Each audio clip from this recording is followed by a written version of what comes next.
I'm 62 years old, and for most of my life, I believed in keeping things simple. I loved. My husband raised our two kids, worked part time at the local library, and spent quiet evenings tending to my rosebushes or curling up with a good book. I never chased. Excitement never strayed far from routine. I thought that was enough, but last fall something changed it. Never thought something like this could happen to me. Please don't make this a mistake. I did. It had rained that day, not a downpour, just that light.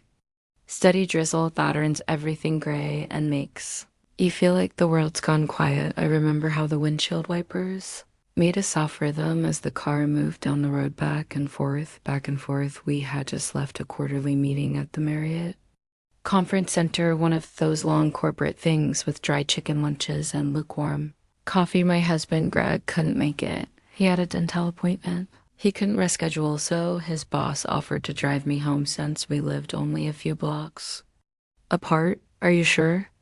I had asked. Of course, he said, smiling gently. It's on my way, and I could use the companion. His name was Mark Dillon, early 60s, maybe a couple of years older than me. Tall with silver hair that always seemed perfectly in place there. Was something calm about him, something collected. The kind of man who speaks softly and still manages to command a room. I'd known him for years through Greg. They worked together for nearly 2 decades, and every time I saw Mark, he was polite, respectful almost. Distant, outspoken, only in passing, the kind of conversations that filled the space between polite laughter and conference stems. That afternoon felt different. That girl smelled like cedar and mint, and though their seats were warm, we didn't say much. At first, just the usual small talk, how tired we were of meetings, how dreary the weather had been, how fast the year was flying by, then a pause, not awkward, just quiet comfortableness. You know, he said, glancing sideways at me, you have a peaceful way about you. I smiled, not quite knowing what to say. I guess I've always tried to be that way, doesn't always work. He chuckled, eyes back on the road. No one's peaceful all the time. The rain tapped gently against the windows as we drove through the sleepy suburbs. We passed the park where I used to take the kids when they were small. I stared out the window, Maurice, tivying at the edges of my thoughts. You ever think about what comes next? He asked. That caught me off guard. Next in life, he said, after the kids. Grow up, after the jobs, not a nugget no more, after the house feels too quiet. I hesitate sometimes, but I try not to dwell on it. I've always been someone who looks at what's right in front of me. He nodded slowly. I used to think like that too. The tone of his voice changed then, just a little softer, a little sadder. I turned at toe. Look at him. His eyes stayed on Therode, but there was something in his face, not sorrow exactly, but weight, a tiredness that hadn't been there before he lost Claire 3 years ago. He said. I felt a knot form in my chest. I'm so sorry, Gray told me, but we never talked about it. He nodded. It's all right. It's just when someone's been part of your rhythm for so long, it's like the whole song feels off after they're gone. I didn't know what to say, so I just left. Silence sit between us for a moment sometimes. Silence is kinder than words. Rolled up to a red light and heavenly looked at me, really looked at Minute, the way a man looks at his friend's wife, not the way a boss looks at a colleague's spouse. There was something deeper, curious, searching. I envy Greg, he said, voice low, my breath caught. Why? Because he still has you. His words weren't crude or flirtatious, they were sincere too. Sincere tried to speak, but the light turned green. And we started moving again. The words caught in my throat. He didn't say anything else for the rest of the drive, and neither did I when we pulled into my driveway. The rain had stopped. There was just the sound of water dripping from branches overhead. I reached for a theater handle, trying to think of something, anything that would make this moment feel less strange, less charged. But then her said it. Would you mind if I ask you something? Honesty turned back toward him slowly. Suppose that depends. Do you ever feel invisible? That question sat in the air like a held breath. My fingers let go of the door handle. I could have lied. I could have lied and brushed it off, but I didn't. He just looked at him, And I nodded. He reached out, not to touch me, but to offer his hand palm up between us like a quiet invitation-y. Didn't take it not, then, but I didn't walk away either. I didn't sleep well that night. Greg was already snoring softly beside me, his arm draped across his chest, like it always was. Everything was exactly as it had been for years. Same house, same routine, same men, but I couldn't quiet my mind. Mark's question echoed in my head. Do you ever feel? Invisibly, I stared at the ceiling for what felt like hours, watching faint shadows from the window dance across the plastery. Wasn't angry. I wasn't flattered either. What I felt was far more complicated, a slow unraveling of something I hadn't realized was knotted inside me. It wasn't about attraction. It wasn't even about Mark. It was about being seen, truly seen, not as a wife or a mother or a neighbor well. Remembers to water her lawn, but as a woman, a whole person. And it had been so long since anyone had looked at me that way. The next morning, I went about my routine coffee toast, feeding the cat, folding Greg's shirts from the dryer, but everything felt slightly off, like if furniture had been rearranged just to know that I kept bumping into each around. Noon, my phone buzzed a text marked Delaney Hope. I didn't make you uncomfortably see. That wasn't my intention. He stared at it for a long time before replying you. Didn't I just wasn't expecting it? I responded almost immediately. Neither that was.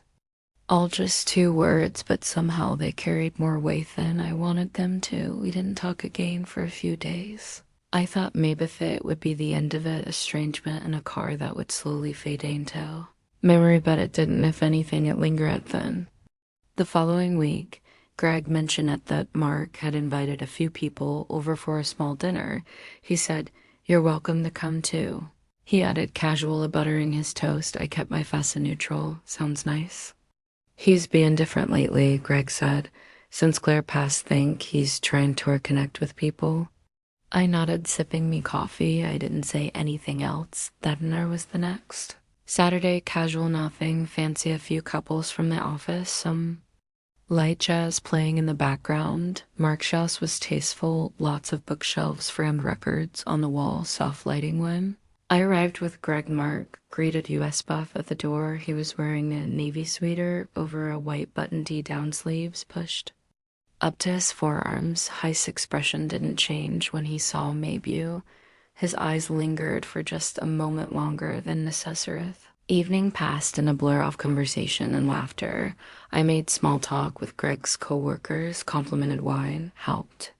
In the kitchen, everything was perfectly ordinary, but I could feel him watching me subtly from across the room, not in a predatory way. More like he was waiting for something later. After dessert, I stepped out onto the back deck. The evening air was cool in the garden lights, cast soft gloss across the hedges. I leaned on Theriling, breathing in the scent of wet lavest. I might find you out here. Mark sat behind me. I didn't turn around, needed some air. He stepped beside me, leaving a respectful space between us. I looked distracted. He said, I laugh quickly. That's one word for ID meant what? I said, about you having a peaceful way, but I also see something else. I looked at him. Frowning slightly. What do you mean? I see Simeon, who carries a lot and doesn't let anyone see it. I didn't answer. I couldn't. The truth is, there were parts of me I had tucked away for so long, dreams, wants, regrets. I had wrapped them in silence and practicality, convinced itself they no longer matter. But in that moment, with Mark standing beside me under the soft outdoor lights, I felt them stirring. He turned toward me gently. You deserve more than invisibilities. Words shouldn't have me at anything. I had a good life, a stable marriage, loving children. But I felt tears prick at the corners of my eyes, sudden and uninvited go. Inside, I whispered. It didn't stop me. He didn't touch me. Had just nodded, but before I stepped back through the sliding glass door, I heard him say softly, I almost missed it. You don't have to disappear just because you're loved in. That was the moment the ground shifted under my feet, quietly, permanently. I spent the next week moving through my life like I was in a fog. Greg noticed I was quieter than usual, but hecked it up to a cold, or maybe hormones. We'd been married long enough that We could read each other's moods, but not always the reasons behind them. And I didn't offer any. I couldn't stop thinking about what Mark had said. You didn't have to disappear just because you hour. Loved that sentence, stayed with me, followed me while I folded laundry, whispered in my ear, while I watered the garden, pressed itself into my thoughts when I lay awake at night. I wasn't planning anything. I wasn't looking for trouble, but something inside me had been disturbed, not broken, not ruined, just unsettled, and maybe it had been too settled for too long midweek. I went to the grocery store, and as I stood in the produce aisle debating between two brands of grapes, I heard a familiar voice try the red. Once Lestart, I turned. Mark was standing a few feet away, holding a basket and a bag of apples. We both smiled, a little awkward. Well, I said, I didn't expect to see you here. I come on. Wednesday's quieter. I hate fighting over parking spots, I laughed. Smart. There was a moment of silence between us again, but this time it felt more charged, more conscious. It wasn't just two acquaintances making small talk. Shifted slightly, his voice lowering. Well, do you want to grab a coffee? Just like me, pulse quick and Ed no. He shrugged, or whenever, no pressure, just a conversation. He should have said no, I knew that, but I didn't. Ended up at a small cafe near Thepburg, one of those cozy places with mismatched chairs and chalkboard. Menu sat by the window. Mark ordered black coffee.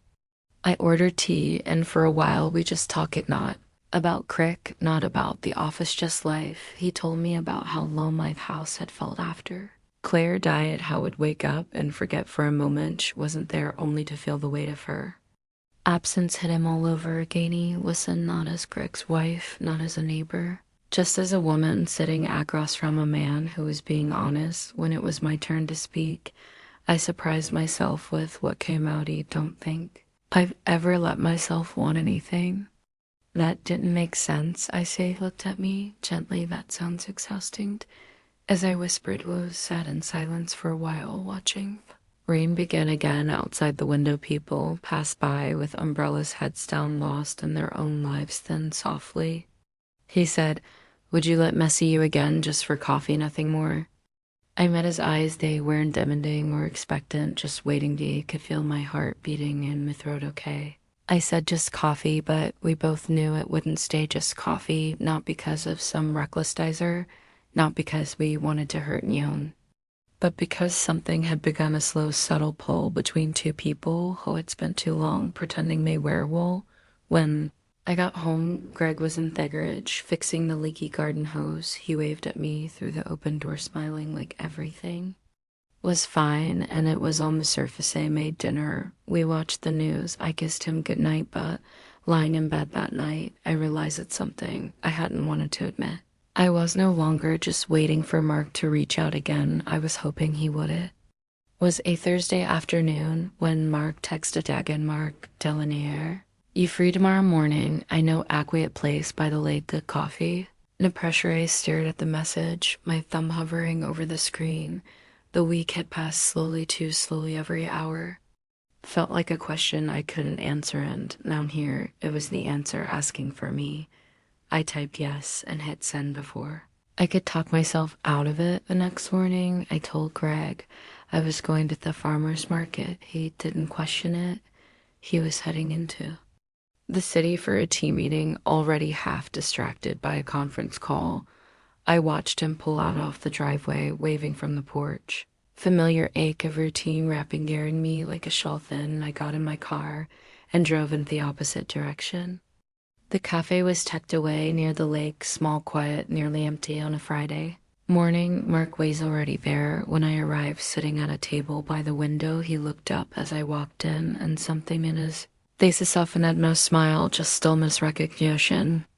Sat down across from him for a while. Who didn't speak. We just sipped our drinks and listened to the sounds around us, the gentle clink of cups, the occasional gust of wind against the glass. Then he said, thank you for coming. I nodded, unsure of what to say. My eyes didn't leave his. We talked about everything and nothing about the feeling of time slipping away, about growing older and realizing that the best parts of ourselves still want to be seen, still want to be touched if Only by understanding, didn't reach for my hand, I didn't lean across the table, but something pissed between us that morning. Something Gundan Yunho. We left, he walked me to my car. I opened the door, placing my bag inside of it. I didn't get in yet. I just stood there, the early sun glinting off the lake behind him, the wind pulling at the edges of his jacket. He looked at me carefully. Tell me what you're thinking. I hesitated, then spoke softly. I think I've spent most of my life doing what's expected. And I'm proud of Fatty. I'm proud of my marriage, of raising good children, of keeping a good home. But somewhere along the way, I stopped asking myself what I wanted, and now here I am talking to someone who saw that before I did. He stepped just a little closer, but still didn't touch. I've never wanted to hurt. Greg, I said, no. He replied, neither do I, but I also can't pretend that this didn't matter now. He said, his voice almost a whisper. It mattered. Wind carried the silence between us again. Then I said something I hadn't expected to say. Not even to myself. I need to go home. I need to figure out who I am again, and what I'm willing to Losetto. Feel like her. Nodded, not with disappointment, but with something like respect. He got into my car, shut the door, and started the engine. As I pulled away, I looked in the rearview mirror and saw him standing there, hands in his pockets, watching me go, not chasing, not calling out, just letting me go. That evening, I sat with Greg on the back porch. The air was warm, and the sky glowed with the soft colors of sunset. He was talking about the new internet work, something about her not understanding filing system, but I wasn't real listening. I turned to him. Greg, I say gently. He looked at me, surprised by the seriousness in my tornado. You think I've changed? He furrowed his brow. Changed how? Since the kids moved out, since we got older, since life got quieter. Took a long breath, then said, maybe, but so have I. We all do. Don't we? I nodded. Then I reached for his hand. Would you notice? I asked if I disappeared a little. His face shifted just slightly. Nah. Squeezed my hand. I'd noticed for the first time in a long time. I felt something unspoken pass between us. Maybe it was the beginning of a reckoning, maybe. Not, but it was real. Fit night I didn't dream about. Mark, I didn't think about coffee shops or Le Cafrant. Silent Jessie thought about the woman I used to be, and the one I still had time to become.